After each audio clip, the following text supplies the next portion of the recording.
आप सभी को राधे राधे राम राम।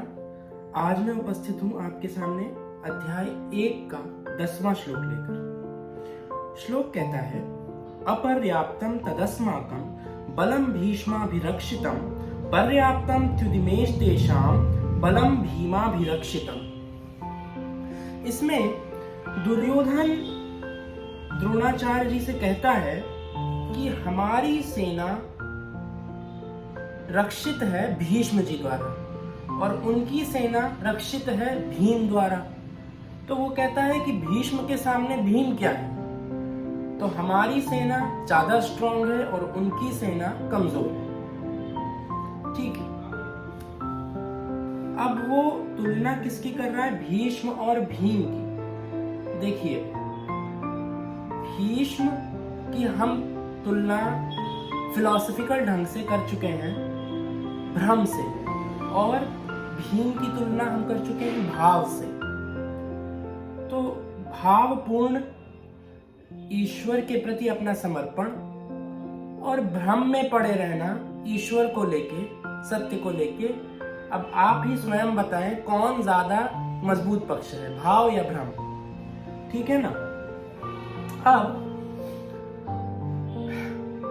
भ्रम और भाव को हम एक दूसरे ढंग से भी देख सकते हैं। भाव हो गया अपने इष्ट पे पूरा विश्वास, ठीक, और जो भ्रम है अंधविश्वास।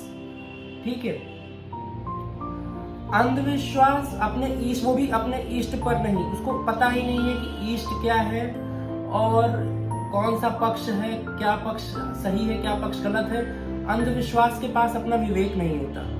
विश्वास जहां होता है वहां ईश्वर अपने आप विवेक बुद्धि देता है।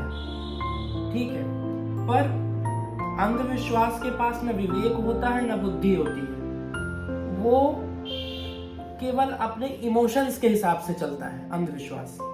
तो भीष्म को भ्रम था, भ्रम से वे गलत पक्ष में गए और उन्होंने बस अपने ब्रह्मचर्य पर और अपने कठोर प्रतिज्ञा, अपनी दृढ़ प्रतिज्ञ होने पर इतना उनको अंधविश्वास था कि उन्होंने सोचा कि हम गलत हो सही हो कुछ भी हो, हमें युद्ध में विजयी होना है और हम विजय किसी भी प्रकार से प्राप्त करा लेंगे, क्योंकि आज तक हम हर युद्ध में विजयी होते रहे। भीम को अपने इष्ट पर विश्वास था और उसे भी अंदर अंदर पता था कि सामने भीष्म खड़े हैं, सामने एक एक से दिग्गज योद्धा खड़े हैं। उसके अंदर स्वयं सहस्त्रों हाथियों का बल था कहते हैं, परंतु बल से ज्यादा उसे श्री कृष्ण पर भरोसा था। अर्जुन से कम भक्ति नहीं थी भीम की। ठीक है, तो यहाँ पर एक तरह से हम और तुलना कर सकते हैं कि जैसे लोग कहते हैं कि अंधभक्त, ठीक है ना, भक्त और अंधभक्त के बारे में। तो अंधभक्ति अपने गुरु की गलत नहीं है, क्योंकि गुरु वचनों पर हमें अंधभक्ति ही होनी चाहिए। गुरु अगर कोई चीज कह रहा है और आपने एक किसी व्यक्ति को अपना गुरु मान लिया है, तो आप जान लीजिए कि वो आपके बारे में सही ही सोचेगा और कुछ ना कुछ करके वो आपको सही मार्ग पे ही ले जाएगा और उचित दिशा दिखाएगा।